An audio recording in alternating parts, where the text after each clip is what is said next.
Like, subscribe, and press the bell icon to get notified. Welcome to the channel biology class by Fayaz Kati. आपको पता है कि इस channel के अंदर हम बायोलॉजी के टॉपिक पे बात करते हैं। तो हम अभी स्टार्ट कर रहे थे बायोकेमिस्ट्री के टॉपिक स्टार्ट कर रहे थे, उसके बारे में पढ़ रहे थे। ठीक है, तो बायोकेमिस्ट्री के अंदर हमारे पास जो है बायोमॉलिक्यूल्स होते हैं उसके बारे में पढ़ रहे हैं।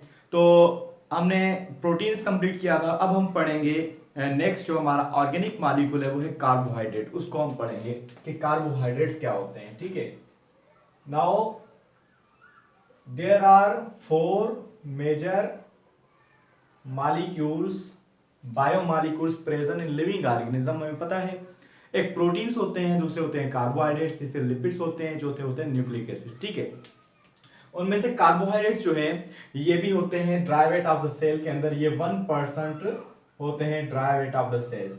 नाउ कार्बोहाइड्रेट को हम कैसे डिफाइन करें? लिटरल मीनिंग ये है दीज आर दी कंपाउंड्स, ये वो कंपाउंड्स होते हैं, these are the compounds which consist carbon, hydrogen and oxygen. ये वो कंपाउंड्स है जिसके अंदर कार्बन, हाइड्रोजन, ऑक्सीजन होते हैं। जैसे कि आपको पता है कि वर्ड से ही पता चलता है कार्बोहाइड्रेट, कार्बो की मीनिंग ये है कि कार्बन, ठीक है, और हाइड्रेट की मीनिंग है कि वाटर, मींस हाइड्रेटेड कार्बन्स भी कहा जाता है इनको। ठीक है, क्योंकि इसके अंदर हाइड्रेट मींस हाइड्रोजन ऑक्सीजन मौजूद होते हैं और कार्बन भी होते हैं। इस किस लिए इसको हाइड्रेटेड कार्बन कहा जाता है? इसलिए कहा जाता है क्योंकि अंदर इनके अंदर रेशो जो होता है, ratio of hydrogen and oxygen is same as that of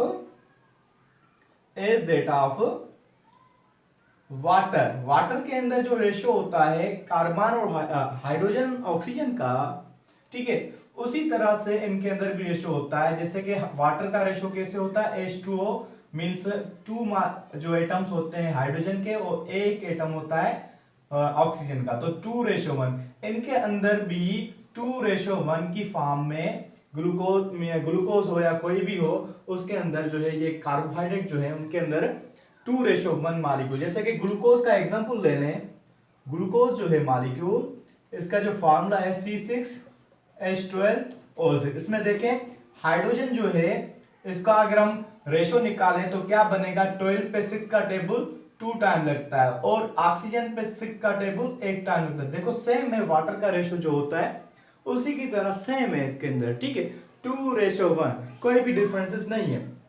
तो इनको जनरली कहा जाता है कार्बोहाइड्रेट, क्योंकि वाटर की तरह इसके अंदर रेशो। तो हाइड्रेटेड कार्बन्स भी कहा जाता है कार्बोहाइड्रेट को। Clear? These are also called hydrated carbons. Okay. Now they constitute 1% dry weight of the cell.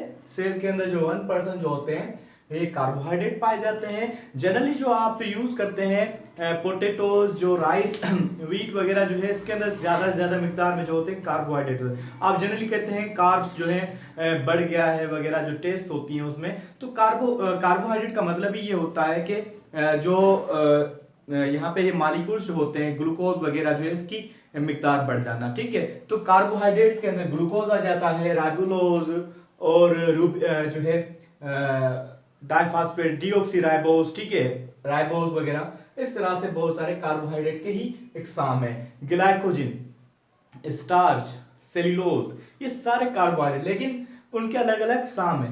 तो ये कार्बोहाइड्रेट्स कहलाते हैं। इनका जो जनरल फार्मूला है वो है CnH2nOn। ठीक है, अगर कार्बन का एक मॉलिक्यूल होगा तो हाइड्रोजन कितने होंगे? 2 होंगे, ऑक्सीजन के वापस 1 होंगे। ठीक है, अच्छा, अगर कार्बन के मॉलिक्यूल 2 होंगे तो हाइड्रोजन कितने होंगे? 4 होंगे और ऑक्सीजन भी 2 होंगे। इस तरह से इनका जनरल फार्मूला है। ये स्टार्ट करते हैं carbon, they start from carbon 3 to carbon 7। इनके जो मॉलिक्यूल्स होते हैं उनके अंदर कार्बन 3 होता है, 3 वाला कंपाउंड से लेके कार्बन 7 तक जो कंपाउंड्स हैं वो सारे इसके कहलाते हैं। लेकिन याद रहे कि सारे जो ऑर्गेनिक मॉलिक्यूल्स होते हैं जिनके अंदर ये फार्मूला हो, जनरल फार्मूला, ठीक है, और इतने जो कार्बन हो, ठीक है, तो वो नॉर्मली लाजमी नहीं है कि वो कार्बोहाइड्रेट हो। देखें जैसे कि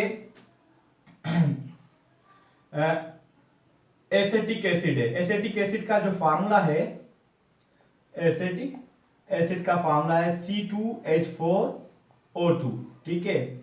अच्छा, इस तरह से जो है दूसरे मॉलिक्यूल्स जो होते हैं, तो ये इससे कुछ ऐसे मॉलिक्यूल्स, ये लैक्टिक एसिड का है या एसिटिक एसिड का है, इनमें दोनों में से किसी का है। मतलब कहने का ये कि इसका भी जनरल फार्मूला इसी की तरह आ रहा है, लेकिन ये जो है कार्बोहाइड्रेट नहीं है। और दूसरी बात ये है कि लाजमी नहीं है कि कार्बोहाइड्रेट्स वो हो जिनके अंदर 2:1 में हो वाटर, ठीक है।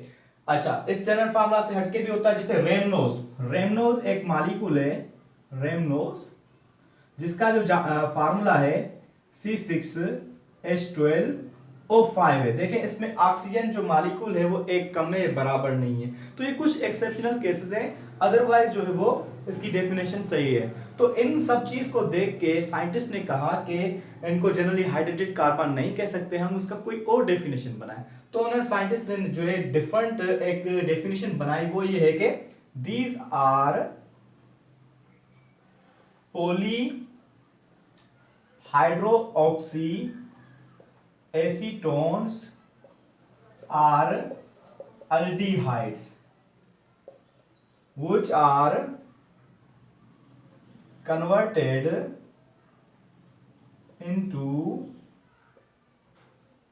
simple sugars on hydrolysis। ये एक जो है अल्डिहाइड्स, पॉलीहाइड्रो में ज्यादा हाइड्रो ऑक्साइड जो ग्रुप रखने वाले जो है मॉलिक्यूल्स होते हैं, एसीटोन्स होते हैं, अल्डिहाइड्स होते हैं, ठीक है।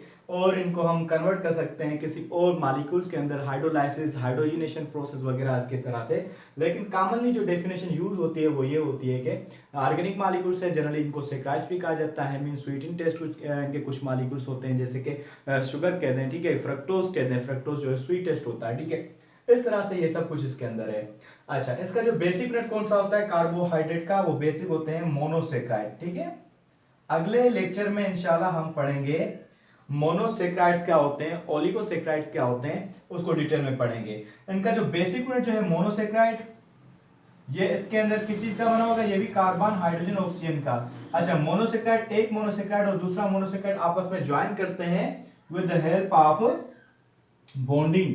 यहाँ पे जो बॉन्डिंग होती है वो कौन सी कहलाती है, ग्लाइकोसिडिक बॉन्डिंग कहलाती है, ठीक है। ग्लाइकोसिडिक बॉन्डिंग होती है जिसकी वजह से आपस में मिलके बना दें। So this are about the carbohydrate, ठीक है। इसके फंक्शंस हम आगे पढ़ेंगे इंशाल्लाह दूसरे लेक्चर के अंदर।